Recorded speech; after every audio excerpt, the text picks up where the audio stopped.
Morning sir. Good morning. आपण already बजेटबद्दल बोलतोय. मागच्या वेळेस आपण बघितलं, आता आपण यावेळेला बघणार आहोत इकॉनॉमिक सर्वे. ते बघण्याआधी आपण तुमच्याविषयी जस्ट बोलूया. वर्षामध्ये साधारण एक परीक्षा होते वर्षाच्या शेवटी, बरोबर?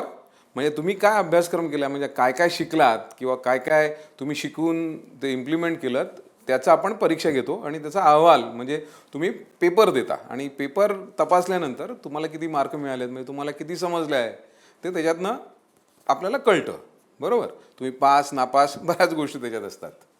जर चांगले मार्क असतील तर ऑब्व्हियसली चांगलंच होतं. नापास झाला असाल किंवा कमी मार्क असतील तर पटके मिळतात. तर हीच गोष्ट आपण जरा आपल्या बजेटच्या संदर्भात बघूया. बजेट आपण जे आत्तापर्यंत जे बोललो, बजेट म्हणजे किती आपल्याला आवक आहे, म्हणजे देशाला किती आवक आहे आणि त्याच्यातनं आपण कसा खर्च करणार आहोत किंवा खर्चाच्या बाबतीत आपण कशी त्याची व्यवस्था करणार आहोत हे आपण बघितलं. पण आता हा पैसा आला, सरकारला आवक झाली आणि त्यानंतर आता समजा आपण एक वर्षाचा कार्यक्रम धरला, एक वर्ष धरलं, तर जे पैसे आले, समजा मागच्या वर्षी जे काय पैसे सरकारने घेतले त्याचा योग्य विनिमय केला आहे की नाही, ते कुठे केला आहे, कसा केला आहे, आणि जे काय ठरलेलं होतं म्हणजे जे सरकारने ठरवलेलं होतं, जे पार्लमेंटमध्ये पास झालं, लोकसभेमध्ये पास झालं, ते योग्य रीतीने खर्च केला आहे की नाही किंवा त्याचं इन्व्हेस्टमेंट बरोबर झाले की नाही, आणि जे काय आपल्याला पाहिजे होतं म्हणजे जे काय उद्देश होते ते साध्य होत आहेत की नाही, हे आता कसं बघणार? हां, म्हणजे हे एक झालं, पैसा आला, सरकारने खर्च केला, पण त्याला काहीतरी एक मेजरमेंट पाहिजे. तर ती मेजरमेंट किंवा काय काय झालं आहे हे कुठनं कळतं आपल्याला?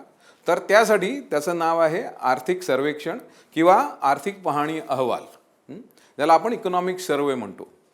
आता काही वर्षापूर्वी सुरुवातीला इकॉनॉमिक सर्वे किंवा हा आर्थिक अहवाल हा बजेटचाच एक भाग होता. म्हणजे 1950 साली जर आपण बघितलं, तो पहिला 50-51ला पहिला अहवाल जो बजेटमध्ये प्रेझेंट झाला, तो इट वॉज अ पार्ट, म्हणजे तो बजेटचाच भाग होता.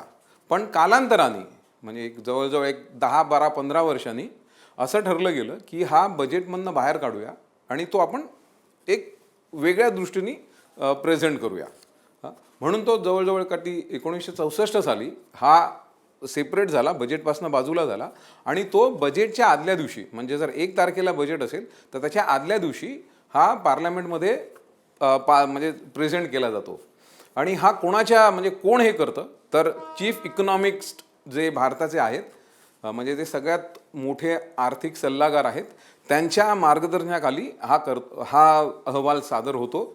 आणि नॉर्मली आपले फायनान्स मिनिस्टर म्हणजे वित्त मिनिस्टर्सचं हे प्रेझेंट करतात. आणि ह्याच्यामध्ये बऱ्याच गोष्टी असतात आणि ह्याचं महत्त्व म्हणजे तुम्ही विचाराल हे का आधी केलं जातं आणि हा आधी का असावा, नंतर का नसावा, आणि ह्याचा उपयोग काय, म्हणजे बजेटची, आपण बजेटबद्दल बोलतोय पण आर्थिक म्हणजे ह्याचा आर्थिक घडामोडींची काय संबंध, ह्याचा बजेटशी काय संबंध.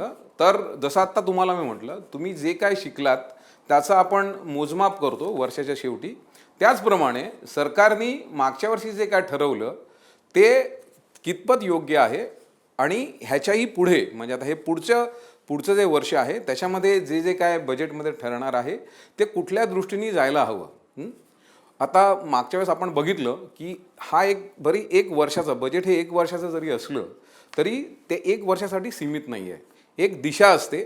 आत्ता जसं आपण डेव्हलपिंग कंट्री आहोत, आपण जातोय डेव्हलप्ड कंट्रीच्या दिशेने वाटचाल करतोय, तर त्यासाठी एक वर्ष हा जरी आपण बजेट वर्ष धरलं तरी ते एक सर्व म्हणजे आपण समजा आता आपण पंचवार्षिक योजनामध्ये पण आहोत, म्हणजे आपण एक बजेट वर्ष जरी धरलं तरी ते एक आयसोलेशन किंवा वेगळं बघता येत नाही.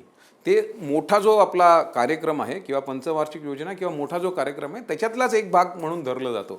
आणि त्याचाच म्हणून हा भाग किंवा त्याचं परीक्षण किंवा कसं गव्हर्नमेंटची पॉलिसी आहे ते सगळं इकॉनॉमिक सर्वेमध्ये रिफ्लेक्ट होतं. आता जर बजेटचं तुम्ही म्हटलं, बजेटचा आणि ह्याचा काय संबंध? आता एक बजेट म्हटलं हे एक वेगळं आणि इकॉनॉमिक सर्वे हा वेगळा, जरी टेक्निकलदृष्ट्या म्हणजे तांत्रिकदृष्ट्या हे जरी वेगवेगळे जरी असले तरी ज्या पॉलिसीज आहेत किंवा जे काही गोष्टी बजेटमध्ये घेतल्या जातात किंवा ज्या गोष्टींचा विचार केला जातो त्या बऱ्याच गोष्टी हे जे काय इकॉनॉमिक सर्वे झालेलं आहे, हे आर्थिक अहवाल म्हणजे प्रेझेंट केला गेलेला आहे, त्याच्यातनं जे आउटकम आहे त्याच्यातनंच बऱ्याच गोष्टी सजेशन घेतल्या जातात किंवा जी पॉलिसी आहे त्याच्यामध्ये घेतलं जातं. आता उदाहरणार्थ किंवा आपण आपला एक पार्ट बघू. आपलं इंडिपेंडन्स, आपण स्वतंत्र झालो 1947ला स्वतंत्र झालो. त्यानंतर जवळजवळ एक 50 वर्ष म्हणजे एक बरीच मोठा काळ गेला.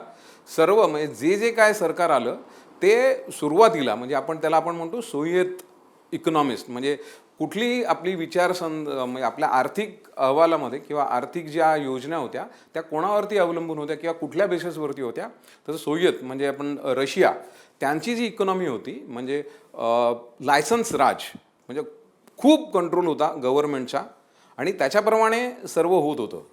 जर 1947 ते 91 हा जर कालखंड बघितला तर कुठलंही गव्हर्नमेंट त्याच्यात होतं, मुख्यत्वे काँग्रेसचं गव्हर्नमेंट होतं.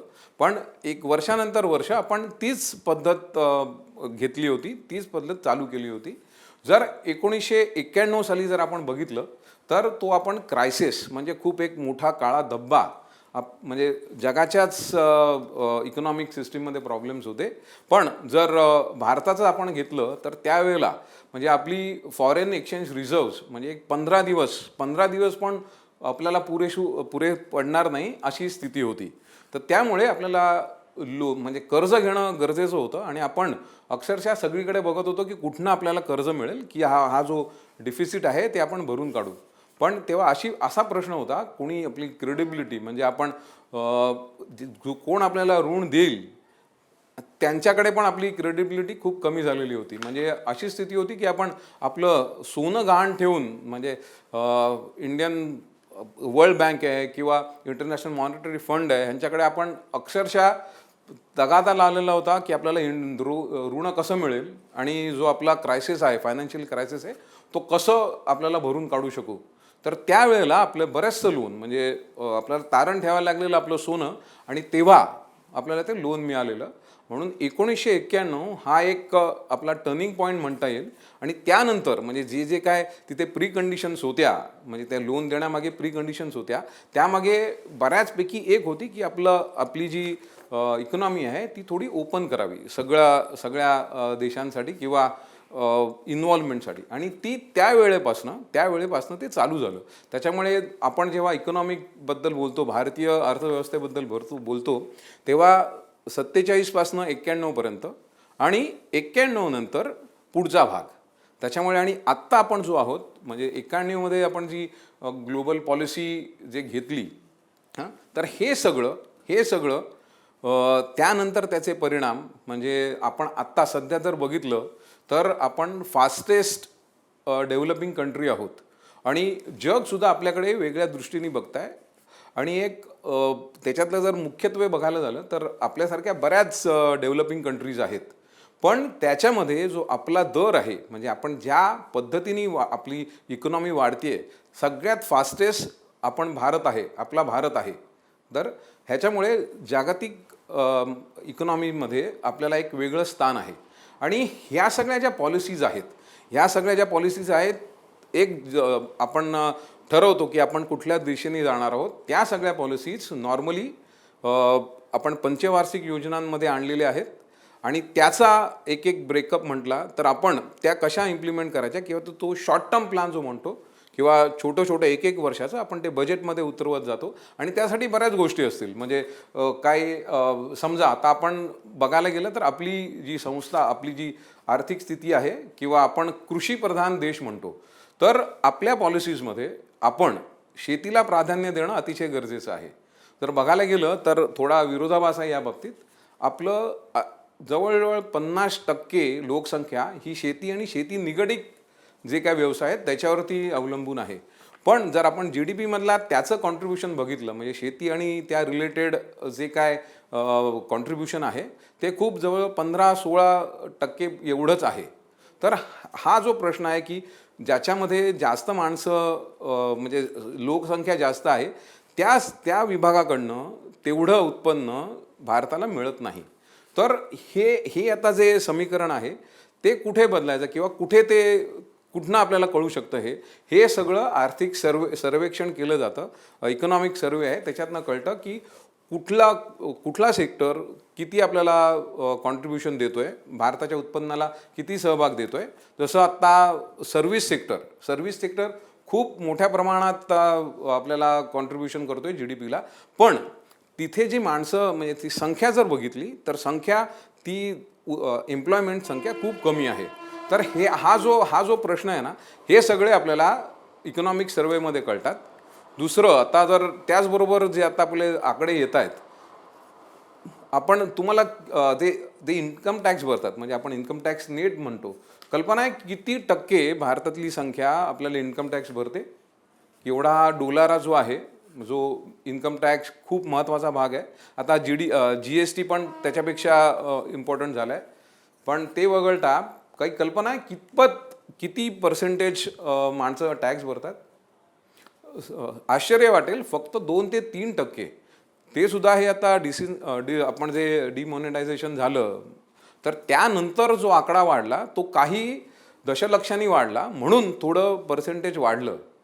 ही जी विषमता आहे, म्हणजे जो आपण जर बघितलं या सर्वेक्षणामधनं अजून एक जर बघितलं तर जगामध्ये जे मिलियनियर्स आहेत, म्हणजे करोडोपती आहेत, त्यांची संख्या पण भारतात भरपूर आहे. आणि त्याचबरोबर हा जो विरोधाभास आहे, म्हणजे एकीकडे श्रीमंत म्हणजे जे खात आहेत ते तुपाची खात आहेत आणि दुसऱ्यांना साधी एक वेळची म्हणजे पोळी मिळत नाही आहे. हा जो विरोधाभास आहे, हे सगळं आपल्याला इकॉनॉमिक सर्वेवरनं कळतं. आणि त्यानंतर म्हणजे ही जी पॉलिसी घ्यायची आहे आणि ती पॉलिसी बजेटच्या स्वरूपात किंवा बजेटच्या माध्यमातून इम्प्लिमेंट करायची आहे. म्हणजे आता आपण जर म्हटलं की शेतीला प्राधान्य द्यायचं झालं तर, किंवा तिथे टॅक्स कन्सेशन द्यायचं झालं, कुठलेही असतील ते, तर त्या सगळ्या गोष्टी आपण ह्या बजेटमध्ये उतरवतो आणि त्याला आधार किंवा त्याला सजेशन्स हे इकॉनॉमिक सर्वे हा असतो. तर एवढं विवेचन माझ्या मते तुम्हाला आता ह्याच्यातनं तुम्हाला कळू शकेल की इकॉनॉमिक सर्वे, आर्थिक सर्वेक्षण किंवा अहवाल किती महत्त्वाचा आहे आणि त्याचा बजेटशी काय संबंध आहे. म्हणजे जी पॉलिसी आपण सरकार चालवतं ते लॉंग टर्म पॉलिसी म्हणूया, त्याचा बेसिस किंवा त्याचं करेक्शन किंवा आपण थोडी सुधारणा करायची झाली तर काय करायला पाहिजे, त्याचं बेसिस आहेत किंवा त्याचं जे आपण शोधून काढतो ते इकॉनॉमिक सर्वेमधनं येतं. आणि त्याप्रमाणे जे काय आपल्याला बदल करायचे असतात, जे आपला लांबचा पल्ला आहे डेव्हलप्ड कंट्रीच्या दृष्टीने, तर त्या दृष्टीने जे काय आपल्याला सर्वेक्षणामधनं निष्कर्ष निघालेत त्याप्रमाणे आपण काय ते सुधारित आवृत्ती किंवा त्याप्रमाणे आपण करत जातो. तर असं हे इकॉनॉमिक सर्वे असतो आणि ह्याचं रिलेशन किंवा ह्याचा संबंध बजेटशी असा असतो. माझ्यामध्ये हे एवढं पुरेसं आहे. असंच आपण वेगवेगळे मुद्दे बजेटच्या संदर्भात घेत जाऊ. हा तास आपण इकडेच संपूया आणि परत भेटूया पुढच्या तासात.